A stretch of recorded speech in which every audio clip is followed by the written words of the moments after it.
Hello guys, NMMS scholarship 2024 এই পরীক্ষায় pass করলে বছরে 12,000 টাকা করে পাবে পশ্চিমবঙ্গের ছাত্রছাত্রীরা। তো গাইস কীভাবে এই 12,000 টাকা আপনি পাবেন, আর গাইস আপনার এই লিস্টে নাম রয়েছে কিনা সেটাই বা দেখবেন কিভাবে। তো আজকের এই ভিডিওতে আপনাদেরকে অনলাইন প্রসেস দেখিয়ে দেবো। তো গাইস ভিডিওটা শেষ পর্যন্ত দেখতে থাকুন।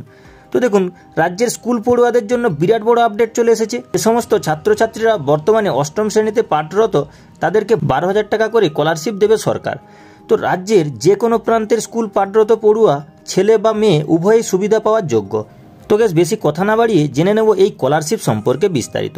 তো national merit cum means scholarship বা সংক্ষেপে এনএমএমএস স্কলারশিপ 2024, এই এনএমএমএস স্কলারশিপ 2024-এর মাধ্যমে কেন্দ্রীয় সরকার দেশের সকল অষ্টম পাস দুস্থ মেধাবী শিক্ষার্থীদের 12,000 টাকা পর্যন্ত স্কলারশিপ দিয়ে থাকে। সাধারণত আর্থিক দুর্বলতার কারণে এই দেশের বেশিরভাগ ছেলেমেয়েরাই মেধাবী হওয়া সত্ত্বেও অষ্টম পাসের পর স্কুল ছেড়ে দিতে হয়। তাদেরকে শিক্ষামুখী করে তুলতে এই উদ্যোগ কেন্দ্রীয় সরকার অধীনস্থ স্কুল শিক্ষা মন্ত্রক এবং সাক্ষরতা বিভাগের তরফ থেকে এই স্কলারশিপটি পরিচালনা করা হয়। তো যে সমস্ত পড়ুয়ারা অষ্টম শ্রেণী পাস করে নবম শ্রেণীতে ভর্তি হয়েছে তাদেরকেই দেওয়া হয় এই এনএমএমএস স্কলারশিপ 2024-এর টাকা। তো গ্যাস এই স্কলারশিপে গভর্নমেন্ট স্কলারশিপ সুবিধা ছাত্রছাত্রীরা পেয়ে থাকে দ্বাদশ শ্রেণীতে পড়াশুনো চালিয়ে যাওয়া পর্যন্ত।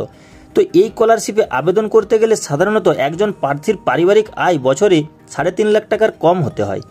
তো এছাড়াও অষ্টম শ্রেণীতে বৃত্তি পরীক্ষায় 55% নম্বর সমেত উত্তীর্ণ হয়ে থাকা প্রার্থীদেরই এই এনএমএমএস স্কলারশিপে 2024-এর সুবিধা দেওয়া হয়।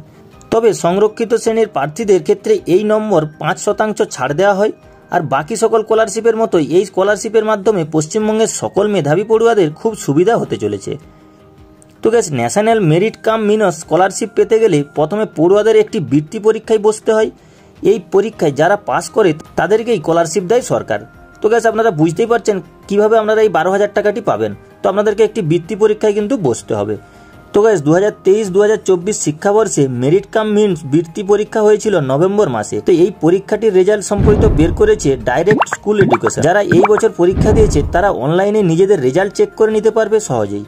যদি সেই পরীক্ষার্থীর উত্তীর্ণ হয় তবে কেন্দ্র সরকারের পক্ষ থেকে 12,000 টাকা স্কলারশিপে ঢুকবে কিছুদিনের মধ্যেই তার অ্যাকাউন্টে। তো গ্যাস এই পর্যন্ত আপনারা নিশ্চয়ই বুঝে গিয়েছেন। এবার চলুন আপনাদেরকে দেখিয়ে দিই লিস্টে আপনার নামটি কিভাবে চেক করবেন। তো প্রথমে আমি এখান থেকে ব্যাক করে চলে যাব। তো গ্যাস সবার প্রথমে আমি ক্রোম ব্রাউজারটা ওপেন করে নিচ্ছি। তো ওপেন করে নেওয়ার পর এখান থেকে সার্চ করে নেব www.scholarship.wbacd.government.in 2023-24। তো গ্যাস এইভাবে আপনারা সার্চ করে নেবেন। আর গ্যাস আমি লিঙ্কটা ডেসক্রিপশন বক্সেও দিয়ে দেবো, সেইখান থেকেও আপনারা পেয়ে যাবেন। তো আমি সার্চ করে নিলাম। সার্চ করে নেওয়ার পর দেখতে পাচ্ছেন প্রথমে যে অপশানটা পাচ্ছেন স্কলারশিপ পোর্টাল, তো এখানটাতে ক্লিক করে দেবো। তো গ্যাস এরকম একটা পেজ আপনাদের সামনে চলে আসবে। তো গ্যাস এখান থেকে এনএমএমএসই 2024-এর রেজাল্ট বলে একটা অপশান শো করবে, তো সেইখানটাতে ক্লিক করতে হবে। তো এই মুহূর্তে অপশানটা শো করছে না।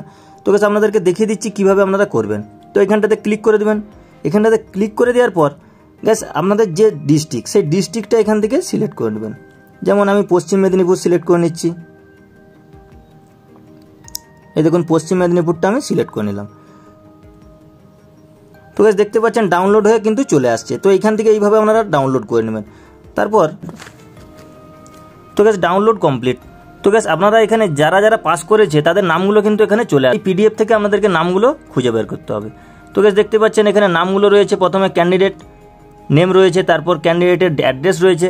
তো এইভাবে আপনারা একটু খুঁজে নেবেন পিডিএফ থেকে। তো গ্যাস এই ছিল আজকের ভিডিওটি ভালো লেগে থাকলে ছোট্ট একটি লাইক করে দেবেন। আর gas A to Z update সবার আগে পাওয়ার জন্য চ্যানেলটি সাবস্ক্রাইব করে রাখবেন।